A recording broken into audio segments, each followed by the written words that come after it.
প্রধান পুরোহিত, তোমাকে যদি সুসজ্জিত করা না যায় তবে উৎসব জমবে কি করে শুনি? এই একখানা বলেছো ভাই।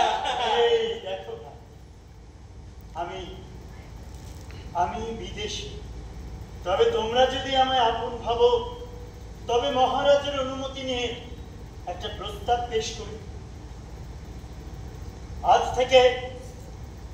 আজ থেকে শ্যামলা দেবীর আবাহনার মাটির কলসে নয়,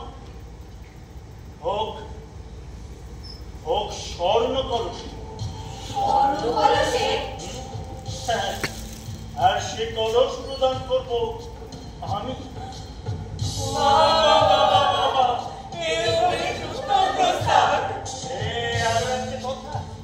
আজকের এই শুভ দিনে চাঁদ হতে চলেছে আমার পথকে করি, সেখানে সক্ষমের আমন্ত্রণ রইল। আর সেই খুশিতে আমার পক্ষ থেকে এই সামান্য উপহার সৌরভ,